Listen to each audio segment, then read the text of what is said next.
మహాలక్ష్మికి ఫోన్ చేసి ఇంటికి వచ్చేయమని బ్రతిమాలిన కన్న. మరి మహాలక్ష్మి ఏం చేయబోతుంది? ఇంటికి వస్తుందా? రాదా? ముందుగానే తెలుసుకోవాలనుకుంటే మన ఛానల్ని సబ్స్క్రైబ్ చేసుకుని పక్కనే ఉన్న బెల్ ఐకాన్ని క్లిక్ చేయండి. మహాలక్ష్మి తన ఆఫీస్లో వర్క్ చేసుకుంటూ ఉంటుంది. ఈలోపు ఫోన్ రింగ్ అవుతుంది. ఎవరా అని చూస్తే పెద్ది ఫోన్ చేస్తాడు మహాలక్ష్మికి. ఫోన్ చేసి, ఏమ్మా మహాలక్ష్మి, ఎలా ఉన్నావు?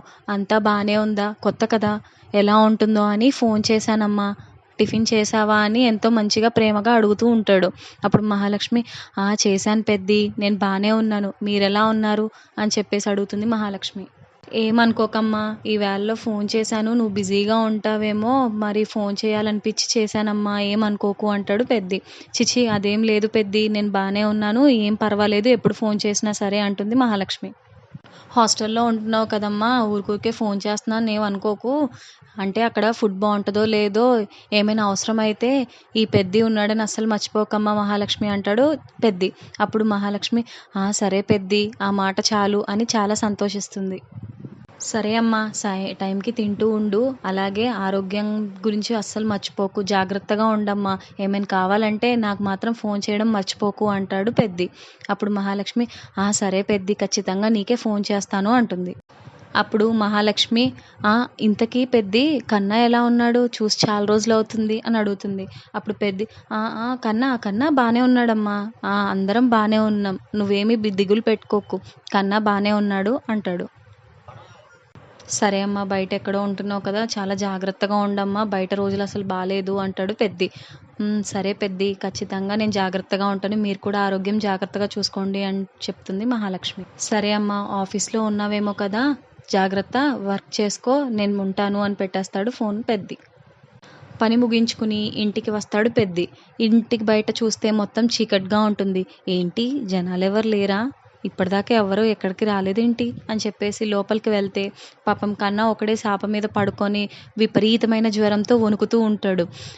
అయ్యో కన్నా, ఇదేంట్రా ఇలా వణికిపోతున్నావు, ఈ చక్రి చూసుకుంటా అన్నాడు కదా, ఎటుపోయాడు?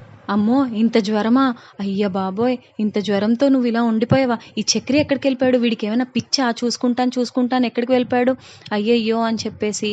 అప్పుడు కన్నా, ఏం పర్వాలేదు అన్నయ్య, తగ్గిపోతుందిలే అంటే, తగ్గిపోతుందని ఇలా పడుకొని ఉంటావా, నీకు అసలు బుర్ర పని చేస్తుందా, లెగు పైకి లెగు అని లేపి తనకి తడిగుడ్డ నెత్తి మీద చుట్టేసి జాగ్రత్తగా చూసుకుంటాడు పెద్ది.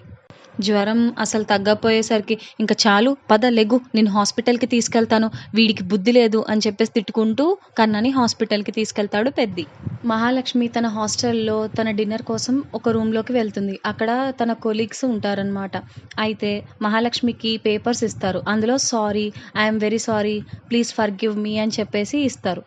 ఇదేంటి సారీ అని చెప్పేసి ఇస్తున్నారు, ఏమైంది అని అడిగితే అందులో ఒక ఆవిడ, నీకు తెలుసు కదా, ఒక హ్యాండ్సమ్ అతను ఉంటాడు, నీకు సారీ అని చెప్పేసి బెలూన్స్ పట్టుకుని ఉన్నాడు, పాపం ఎంత కష్టపడి నీకు ప్రతిరోజు సారీ చెప్తున్నాడు, నా బాయ్ ఫ్రెండ్ ఉన్నాడంటే కనీసం నా ముఖం కూడా చూడ్డు, ప్రతిదానికి నేనే వెళ్ళి వాడిని బ్రతిమలాడాలి, అసలు ఇంత మంచి వ్యక్తికి ఉన్నాడంటే అసలు అట్లాంటి వాళ్ళని అసలు వదులుకోకూడదు, నువ్వెంత అదృష్టవంతురాలివి అని అంటారు.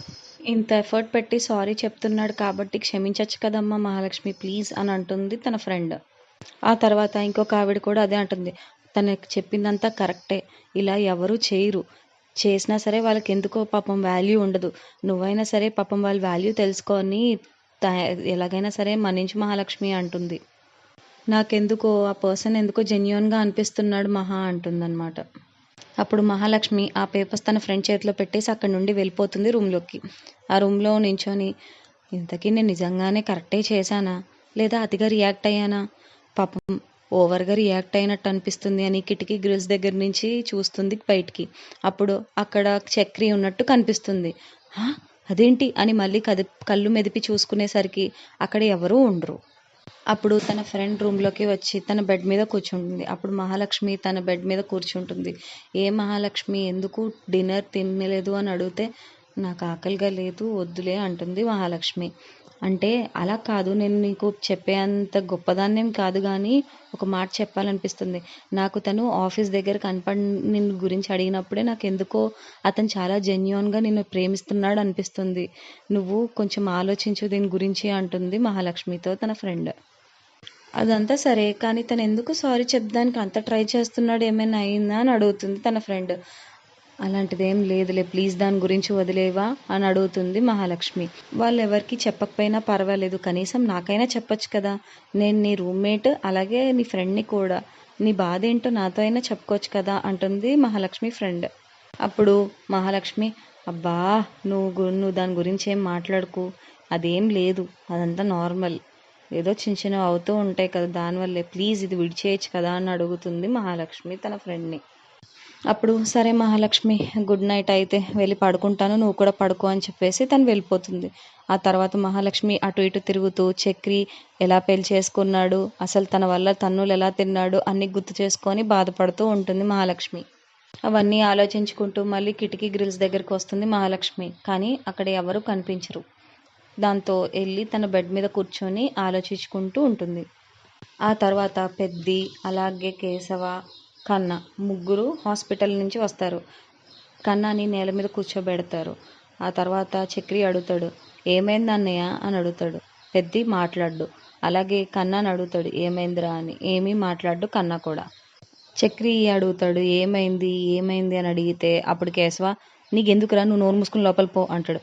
ఏయ్ నీకేంట్రా, నేను వాడిని అడుగుతున్నాను, నిన్నేం అడగట్లేదు కదా అంటాడు చక్రి.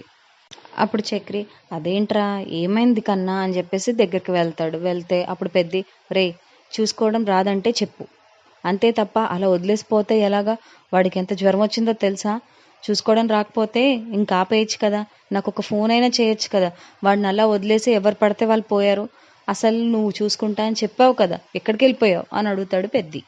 అదేంటన్నయ్య ఏమైంది అని అడుగుతాడు చక్రి. నువ్వు నాకేం చెప్పావు, అన్నయ్య నేనున్నాను కదా, నేను చూసుకుంటాను కదా, వాడికి ఏం కాదులే, నువ్వు పనికి పో అన్నావు. తీరా వచ్చేసరికి వాడికి ఫుల్గా ఒంటి నిండా జ్వరం ఎక్కేసి ఒక్కడే అలా వణుకుతూ ఉన్నాడు, ఎంత బాధేసిందో తెలుసా, ఏమైనా అయితే ఏంటి పరిస్థితి అని అడుగుతాడు పెద్ది. అప్పుడు చక్రి, అన్నయ్య వాడేమైనా చిన్న పిల్లోడా అని అడుగుతాడు. అప్పుడు కేశవ, చిన్నోడో పెద్దోడో వాడికి ఒంట్లో బాగాలేనప్పుడు చూసుకోవాలని తెలీదా, పోనీ నువ్వు చూసుకోలేకపోతే నాకైనా అన్నయ్యకైనా ఫోన్ చేయొచ్చు కదా, ఎవరో ఒకరిని వచ్చేవాళ్ళం, వాడు వచ్చేసరికి వణుకుతూ కూర్చున్నాడంట, ఇంకో హాస్పిటల్కి తీసుకెళ్ళాం, చూడు వాడు ఎంత నీరసంగా ఉన్నాడో అంటాడు కేశవ. పాపం అన్నయ్య రాత్రి హాస్పిటల్కి తీసుకెళ్ళి రాత్రంతా కన్నగాడి దగ్గరే ఉన్నాడు, అసలు వాడు ఎంత నీరసంగా ఉన్నాడో నీకేం తెలుసు, ఊరంతా తిరిగి వచ్చావు, కనీసం బాధ్యతంత్రం ఏం లేదా నీకు అని చాలా గట్టిగా తిడతాడు కేశవ. అప్పుడు చక్రి, అవునా కన్నా అని అడుగుతాడు. అప్పుడు పెద్ది, ఒరే అంత సాధారణంగా అవునా అని అడుగుతున్నావేంట్రా, నీకు ఏదైనా పని ఉంది బయటకు వెళ్ళాలి అంటే కనీసం నాకు ఫోన్ అయినా చెయ్యాలి కదా, ఏమీ చేయకుండా నువ్వు ఎక్కడికి వెళ్ళిపోయావు అసలు వాడిని చూసుకోకుండా అని తిడతాడు పెద్ది.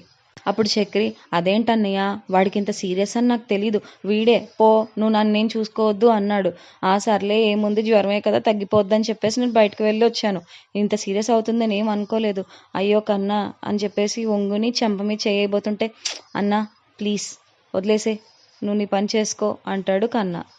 పొద్దున కూడా ఇలాగే అన్నావు, అందుకే నేను వెళ్ళిపోయాను, నువ్వు ఊరికే అలా అనకు, నేనేం చేశానని ఇంత శత్రువులా చూస్తారు నన్ను, చూడు నీ ఆరోగ్యం మీద తెచ్చుకున్నావు, నేనేమైనా తప్పు చేశానా, ప్లీజ్ రా నన్ను చూడు నువ్వు నిన్ను అని అంటాడు. అప్పుడు కన్నా, పోతే పోతాను చచ్చిపోతాను ఇప్పుడు ఏంటి అంటే చక్రి డిప్ప మీద ఒకటి కొడతాడు.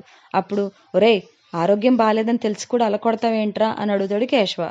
ఇప్పటిదాకా హాస్పిటల్లో ఉంచి ఇప్పుడే తీసుకొచ్చాం, మళ్ళీ వాడిని నీరసంగా ఉన్నవాడిని అలా కొడతావేంట్రా పిచ్చివాడా అని చెప్పేసి తిడతాడు కేశవ. అప్పుడు చక్రి, ఇదేరా నాకు అర్థం కావట్లేదు, ఏది నాకు తెలియదంటారు, నేను పెద్దవాడిని అయ్యాను నాకు తెలుస్తుంది, వాడు నన్ను చూసుకోవద్దు అన్నాడు, మామూలు జ్వరమే అనుకొని నేను వెళ్ళిపోయాను, దానికి కూడా నన్నే తిడతారేంటి, వాడు వద్దన్నాడనే కదా నేను వెళ్ళిపోయాను అని అడుగుతాడు. అప్పుడు కేశవ, అసలు నీకు అసలు మానవత్వమే లేదురా బాబు చిచ్చి అంటే అప్పుడు చక్రి, ఏంట్రా మానవత్వం లేనిది అని కేశవ చెంప మీద కొడతాడు. ఇద్దరు గొడవాడుకుంటారు. అప్పుడు పెద్ది వాళ్ళిద్దరిని చూసి అసహించుకుని, ఒరే కన్నా పద, వాళ్ళు అలాగే కొట్టుకుని సస్తారు, నువ్వు పద అని చెప్పేసి రూమ్లోకి తీసుకువెళ్ళిపోయి కూర్చోబెడతాడు కన్నాని. కన్నా పర్వాలేదా, ఆరోగ్యం జాగ్రత్తగా చూసుకోవరా, ఏమైనా అవసరమైతే నన్ను పిలు, నేను ఇక్కడే ఉంటాను కదా, జాగ్రత్త అని చెప్పేసి పెద్ది వెళ్ళిపోతాడు. అప్పుడు కన్నాకి ఎందుకో ఏడుపు వస్తుంది, ఏడుస్తూ లోన్లీగా ఫీల్ అవుతాడు. అప్పుడు ఫోన్ తీసి ఎవరికి ఫోన్ చేస్తాడు, ఇంకెవరు మన మహాలక్ష్మికి ఫోన్ చేస్తాడు. అప్పుడు మహాలక్ష్మి ఫోన్ చూసుకొని, కన్నా ఫోన్ చేశాడు అని చెప్పేసి ఎంతో ఆనందంతో ఫోన్ లిఫ్ట్ చేస్తుంది. కన్నా ఎలా ఉన్నావు, నేను నీ గురించే అనుకున్నాను, అసలు ఎలా ఉన్నావో ఏంటో చాలా రోజులైంది నిన్ను చూసి అని. అప్పుడు కన్నా పాపం అటు వైపు నుంచి ఏడుస్తూ, అసలు నువ్వు ఎందుకు వెళ్ళిపోయావు వదిన, ఎంత బాధగా ఉందో తెలుసా అని ఏడుస్తాడు. అప్పుడు మహాలక్ష్మి, కన్నా ఏడవకరా ప్లీజ్ రా అని అడుగుతుంది. అప్పుడు కన్నా, ఏం చేయాలో వదినా, అమ్మ ప్రేమకి ఎలాగో నోచుకోలేకపోయాను.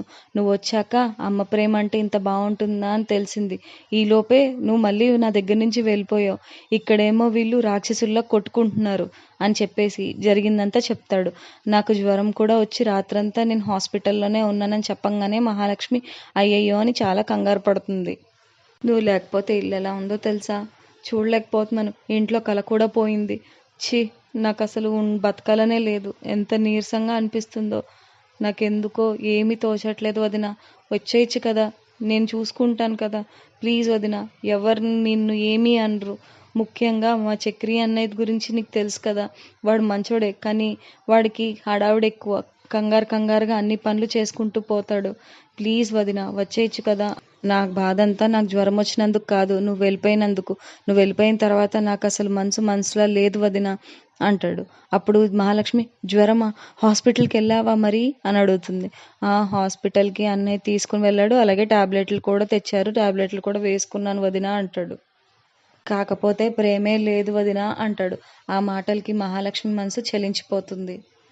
నీకు మన ఇంట్లో గడిపిన ఆనంద క్షణాలు గుర్తులేదా వదిన, ఎంత ఆనందంగా ఉండేవాళ్ళం, తిట్టుకునే వాళ్ళం, కొట్టుకునే వాళ్ళం, నవ్వుకునే వాళ్ళం, అవన్నీ నీకు గుర్తు రావట్లేదా వదిన? ఇలా అడుగుతున్నానని తప్పుగా అనుకోకు, ప్లీజ్ వదిన, ఇంటికి వచ్చేయచ్చు కదా, నాకు అస్సలు బాగాలేదు, ఇల్లు అస్సలు నచ్చలేదు అంటాడు కన్నా. ఇద్దరూ అలా మాట్లాడుకుంటూ ఉంటారు. ఇంతకీ కన్నా కోసం మహాలక్ష్మి మళ్ళీ ఇంటికి రానుందా, లేదా కన్నాని చూసి వెళ్ళిపోనుందా, ఏం చేయబోతుందో తెలుసుకోవాలనుకుంటే ఇప్పుడే మన ఛానల్ని సబ్స్క్రైబ్ చేసుకొని పక్కనే ఉన్న బెల్ ఐకాన్ని క్లిక్ చేయండి. మరిన్ని వీడియోస్ కోసం మన ఛానల్ని లైక్ చేసి షేర్ చేయండి. Thank you so much for watching.